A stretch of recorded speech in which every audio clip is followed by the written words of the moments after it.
네, 김병주 국회의원입니다. 경제부총리님, 네. 지난번에 본의원이 한번 요구한 사항 있잖아요. 예탁 제도를 좀 개선해달라. 네네. 별내선 8호선이 별내선까지 들어왔고 별가랑까지 예타 연장선을 했었는데 안 됐었잖아요. 그래서 그것은 검토해 보면은 현 규정대로 다시 올려도 안 된다. 예타 규정이 수도권과 비수도권 나눠줬는데 슬라이드 한번 띄워보세요.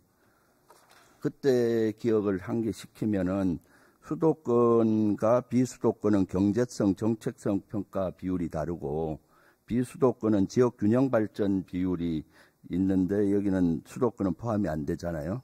근데 수도권 중에 가장 낙후된 지역이 남양주 지역입니다. 여기는 그린벨트, 또 군사보호구역, 급수원 보호 이런 것 때문에요.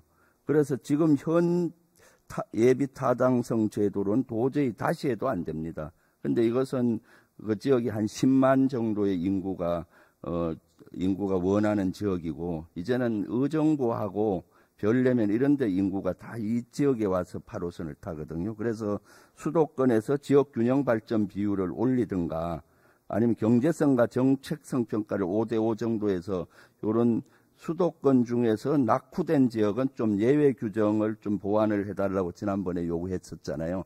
한번 검토해 보셨습니까?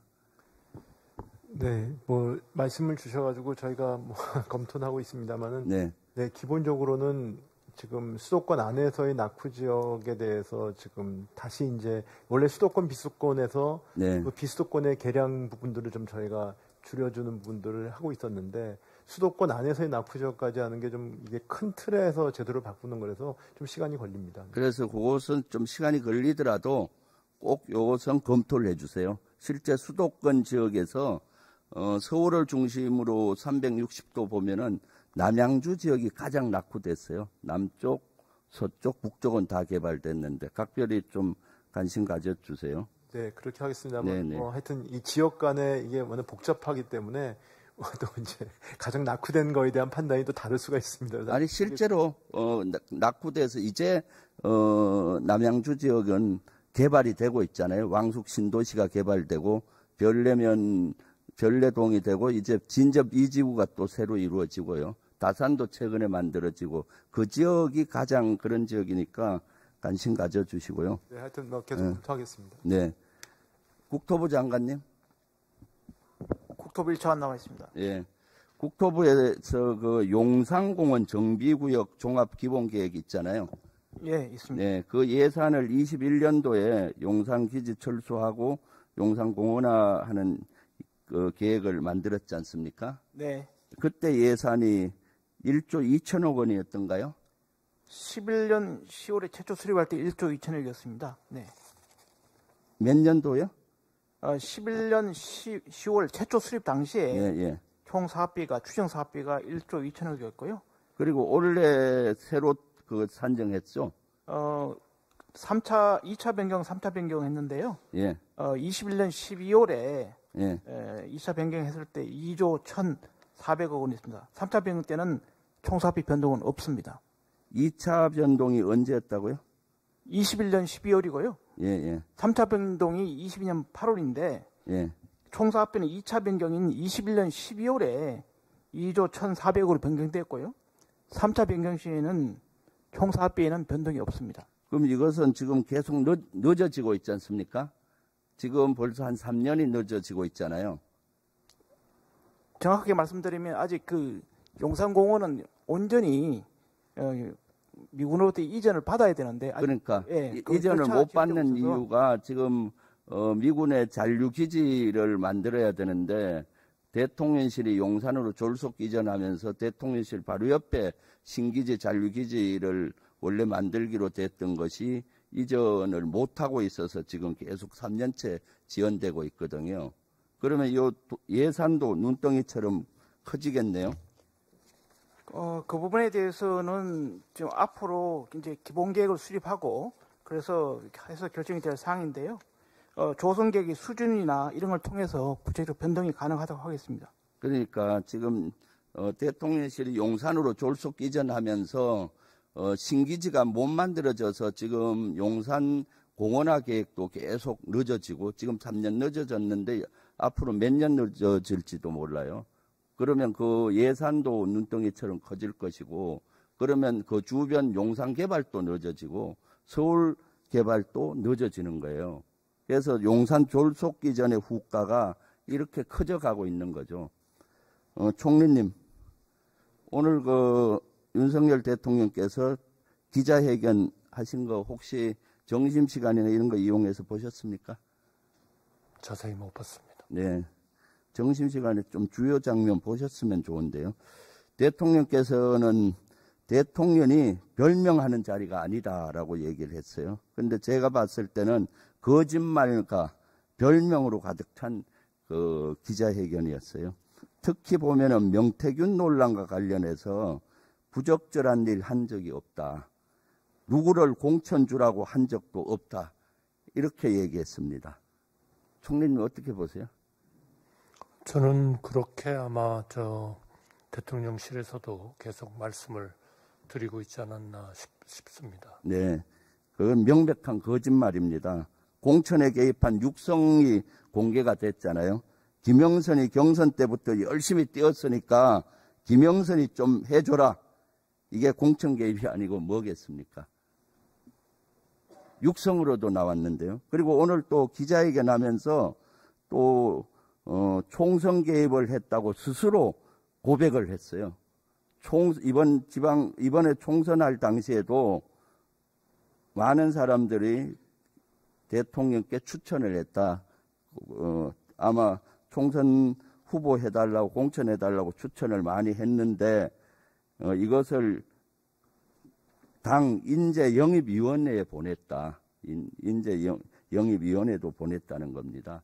대통령이 인재영입위원회에 보내면은 대통령이 추천한 것으로 알고 당연히 이것은 외압이고 외유죠. 그러니까 국민들은 이런 공천 개입에 대해서 이것은 법을 위반하는 거고 여러 가지 그런 의혹을 갖는 겁니다. 국무총리님 휴대폰 가지고 계시잖아요. 휴대폰에 문자 오는 거 답을 총리님이 직접 하시는가요? 글쎄요, 저는 제가 직접 합니다. 직접 하시잖아요. 저녁에 혹시 집에 갔을 때 사모님, 배우자분이 총리님 핸드폰 열어갖고 문자 온 거 대신 답하는 건 아니시죠? 가끔 그럴 때도 있죠. 그럴 때도 있어요? 주로 어떨 때 그렇게 합니까? 글쎄요, 구체적인 사안을 제가 개인적인 얘기를 조 의원님께 말씀드릴 그런 이유는 없다고 생각합니다. 그렇죠. 개인적인 건 얘기할 필요가 없는데 사실 이것은 이번에 윤석열 대통령께서 본인의 핸드폰을 저녁에 김건희 여사가 열어서 오는 문자를 일일이 다 김건희 여사가 답을 했다라고 얘기를 합니다. 그러니까 명태균 씨가 뭐라고 했나요? 앞못 보는 무사라고 비유를 하고 본인은 올라탄 김건희 여사는 주술사라고 했는데 사실 세간에 대통령 위에 대통령이 있다. 그가 김건희 여사라고 하는데 저는 이런 내용을 보면서 어떻게 휴대전화 답을 사모님이 그 김건희 여사가 어떻게 일일이 하죠? 그럼 답을 받은 사람은 대통령한테 온 문자라고 생각할 거 아니에요? 그건 좀 부풀려진 얘기 아닐까요? 그렇게 답변할 수밖에 없겠죠, 국무총리님은. 그런데 국민들이 보기에는 그런 것은 대통령 위에 김건희 여사가 있다라는 것을 방증하는 내용이라고 저는 보여져요. 그리고 그 핸드폰을 지금도 사적 핸드폰을 김건희 여사나 윤 대통령이 그대로 갖고 있고 쓴다고 그래요. 그럼 지금도 김건희 여사는 윤 대통령의 핸드폰을 열어서 오는 답들을 또 해답을 하면서 대통령 위에 대통령 역할을 하고 있지 않나 의심스러워요. 지난번에 명품백 수수 사건 때는 박절하지 못해서 받았다라고 했는데 이번에는 아주 순진해서 또는 인연을 못 끊어서라고 하는데 이와 같이 거짓말과 별명으로 일관된 기자회견이었어요. 우리 총리님 못 보셨다니까 한번 보시고 판단해 보세요. 김건희 특검법 국회에서 통과가 이것은 헌법에 반하는 겁니까, 총리님? 이제까지 그 특검법은 여야가 협의하지 않고 한 경우는 거의 없지 않습니까? 헌법에 반하는 겁니까? 헌법을 위반하는 겁니까? 글쎄요, 뭐 그야말로 일방으로 이렇게 한다는 거는 그거는 정치 도의는 아니고 법적으로도 문제가 있죠. 법무부 장관님, 예, 특검법이 국회에서 통과가 되면 이것은 헌법에 반하는 겁니까? 통과가 되면 헌법에 반하는 것이 아니고 법률안 자체에 위헌적인 내용이 있는지 여부를 따지는 것입니다. 법률안이 아니라 제가 얘기하는 거는 법에 따라서 국회에서는 특검법을 발의할 수 있잖아요. 그리고 통과할 수 있는데 이러한 행위들이 헌법에 반하냐고요? 그 법률안 내용에 위헌적인 내용이 있을 때에 저희들이 재의결을 요구도 하고 하는 것입니다. 그 행위 자체, 국회에서 의결을 하는 행위 자체가 위헌적일 수는 없다고 생각합니다. 헌법 가치를 최고의 가치이고 헌법의 수호자라고 윤석열 대통령이 얘기했잖아요. 그런데 이것이 어떻게 특검법이 헌법에 반하는 거예요? 자기 모순이죠. 윤석열 대통령은 2016년에 그 당시 검사 당시 박근혜 최순실 특검에 대해서 수사를 했지 않습니까? 예. 그럼 그때는 본인이 수사를 하고 특검 수사하고 특검 출신 변호사로 이름을 날려서 오늘의 윤석열 대통령이 있는데 지금 와서 김건희 여사 특검법이 헌법에 반한다. 어느 국민들이 이걸 이해하겠어요? 이렇게 이율배반적인 것이 어디 있습니까? 의원님, 저희들이 말씀드리는 거는 그 특검법을 의결한 것이 문제가 아니고요. 특검법 안에 특별검사 임명 방식이 권력분리 원칙에 위반되고 그다음에 고발인이 수사검사를 지명하는 형태로 되어 있는 부분이 형사사법 시스템을 근본을 해칠 수가 있다는 내용이고 그리고 특별검사 제도가 보충성 예외성에 반한다는 등 문제가 있다고 생각해서 법무부 장관은 늘 법적으로 그렇게 구구이 별명하지 말고요. 대통령 자리도 별명하는 자리가 아니고 국무위원님 여러분도 별명하는 자리가 아니에요. 변명이 아니고 거지. 설명을 드리는 겁니다. 국무총리님, 트럼프 당선이 됐지 않습니까? 네. 실제 트럼프 대통령이 당선돼서 본인도 당선 축하드립니다. 사실은 제가 본 의원이 연합사 부사령관 할 당시에 트럼프 대통령이 되고 처음으로 2017년 가을로 기억되는데 왔을 때 안보 무임 성차론을 그때 많이 주장했었는데 그걸 불식시키기 위해서 판문점으로 모시지 않고 캠프 험프리로 먼저 모셔서 연합사령관하고 한반도에서 얼마나 그걸 기여하고 특히 캠프 험프리는 11조 들었는데 10조를 한국이 투자를 해서 이렇게 기여를 하고 있다. 그런 말씀을 드리고 해서 무임 성차론이 쑥 들어갔거든요. 아마 트럼프 대통령 되고 당장 방위비 분담금 이런 거 요구를 또 할 가능성이 있잖아요. 추가적으로. 그런 거 할 때 현명하게 좀 대처해 주시고요. 특히 트럼프 대통령이 돼서 안보 분야에 많은 지각 변동이 있을 것 같아요. 특히 우크라이나 전쟁과 관련해서 트럼프 당선인은 대선 기간에 당선이신 분 때 취임 첫날부터 우크라이나 전쟁을 끝내겠다 했잖아요. 거기에 대해서 앞으로 어떻게 될 것 같습니까, 총리님? 이제 그동안에 뭐 그런 말씀을 하신 거는 저도 알고 있습니다만 실제로 대통령으로 취임을 하시고 인수위원회 과정을 거치면서 어떻게 해야 될지를 좀 더 고민을 하시겠죠. 그러니까 아직도 정확히 어떻게 하실지에 대한 구체적인 플랜이 나온 것은 아니다. 물론 플랜은 안 나왔지만은 저희는 미국 우리의 가장 가까운 동맹인 미국과 관계를 네, 알았어요. 촉구하고 있으니까. 플랜은 안 나왔지만은 당선인 시절에 여러 번 얘기를 했고 또 당선인 시절에 서방 무기나 자금 지원 그러니까 살상 무기 이런 지원이 우러 전쟁 해결에 도움이 안 된다. 이걸로는 할 수 없다. 이런 얘기도 여러 번 했어요. 그러니까 미국은 물론이고 네. 그렇기 때문에 국제사회와 잘 협력해 가면서 저희도 기여하고 또 참여하고 그리고 총리님, 저 조건적으로 질문에 해결이 답만 좀 되도록 해주세요. 시간이 없으니까. 네. 그래서 그 미국은 어떻게든 본위원이 판단하든가 전문가들이 판단해 봤을 때 트럼프 대통령은 우크라이나에서 조기 종전을 추진할 거로 봐요. 우크라이나에 대한 지원부터 단계별로 끊으면서 조기 지원을 하려고 할 텐데 우리가 거기에 역행해서 살상무기를 지원한다. 오늘 또 대통령이 살상무기 지원을 검토한다고 했는데 특히 방어 살상무기부터 검토한다라고 했는데 실제 이거 보낼 겁니까, 총리님? 지금으로서는 뭐 아무것도 결정된 바가 없다고 생각하고요. 기본적으로 우크라이나는 러시아의 불법 알겠습니다. 그러한 그래서 공격에 의해서 지금 침공을 당하고 있는 거 아닙니까? 그까지 하시고요. 부총리님, 우리가 우크라이나의 국제사회 일원으로서 인도적 지원과 비살상무기 지원을 해왔잖아요. 네네. 인도적 지원 지금까지 얼마 정도 예상 규모를 투자했습니까? 제가 잠깐만요. 비인도적 지원이라는 게 인도적 지원. 네, 인도적 지원은 제가 30불인가? 외교 장관이 답변 드리면 안 되겠습니까? 네. 어디 있죠? 작년 재작년에 네. 1.5억 원을 지불했고요. 예. 금년에 3억 플러스 이렇게 해서 4억이 들어갔고 내년부터 5년에 걸쳐서 20억 불을 예상하고 그것은 EDCF 자금입니다. 인도적 지원은 아니고요. 인도적 지원 그러면 국제사에서 몇 위 정도 갑니까?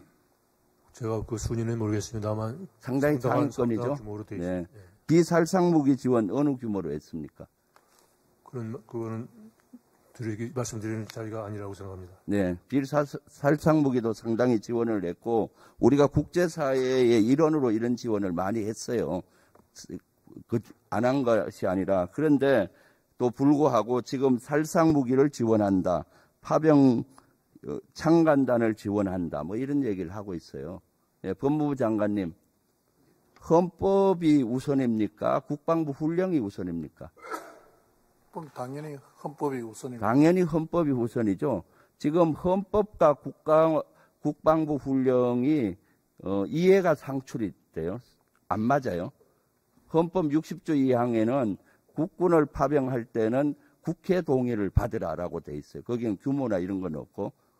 그런데 훈령에서는 그것을 자의적으로 해석을 해서 지금 보내겠다는 거예요. 훈령 내에서도 사실은 지금과 같은 우크라이나 사항은 없어요. 유엔 요원으로서 평화 유지 활동을 가는 거라든가 한미 동맹의 이름으로 다국적군에 간다든가 재난을 지원하는 거지 이런 전쟁에서 동맹도 아니고 그런데 이렇게 지원하는 항목은 없습니다. 국방부 장관님, 창간당 규모 얼마로 검토하고 있습니까? 네, 아직 결정된 바 없습니다. 결정된 바는 없는데 규모가 있을 거 아니에요? 네. 검토는 하고 있을 거 아니에요? 단계별로 검토한다고 했으니까. 네, 아직 결정된 바 없습니다. 창간단이 가면은 우크라이나 사단이나 연대급까지 한 명씩 갑니까? 어느 급까지 갑니까? 결정된 바 없습니다. 갈 때 개인 하기, 소총이나 권총 휴대하고 갑니까? 결정된 바 없습니다. 헌법에 하고 이번에 또 국방부에서 훈령을 꼼수로 또 고쳤대요. 훈련의 개인 파병 같은 경우도 위원회를 거쳐서 가게 돼 있는데 위원회 거치지 않고 가는 걸로 고쳤더라고요. 그거는 꼼수가 아니라 작년 법무부 장관님, 헌법하고 국방부 훈령이 배치될 때 가처분 처분을 하고 훈령을 중지시킬 수 있죠. 여러 가지 법률 검토를 해본 다음에 할 일이라고 생각합니다. 네. 그래서 본위원이 보기에 우크라이나에 우리가 지원을 해야죠, 당연히. 인도적 지원, 지금까지 해왔듯이 비살상무기 지원, 이까지가 한계입니다. 만약에 살상무기를 지원하고 또 창간단을 보낸다 하지만 창간단은 실질적인 파병입니다. 이렇게 하게 되면 우크라이나 전쟁에 말려 들어가고 그 전쟁의 불씨가 대한민국에 와서 대한민국을 위험에 빠뜨리는 행위죠. 그래서 우리 당에서는 만약에 파병을 보낸다면은 헌법 위반으로 관련자들에게 엄히 법적 대응을 하려고 합니다. 그리고 지금 트럼프 대통령이 됐기 때문에 이러한 것들은 너무 속도감 갖고 하지 말고 미국과 보조를 맞추어서 미국은 지금 종전으로 가고 있는데 우리는 전쟁에 말려들어서 되겠습니까? 지금 오늘 대통령 기자회견에 전쟁을 반대한다 이런 얘기가 나올 줄 알았는데 이런 얘기가 하나도 없었어요. 그래서 본의원은 대단히 우려스러운데 국무총리를 비롯해서 여러 국무위원들은 안보에 대해서는 우리 국가 국민을 지키는 안보에 대해서만은 신중을 기하했으면 좋겠습니다. 이사입니다. 네, 김병주 의원님 수고하셨습니다. 휴식과 환기를 위해 황운하 의원님,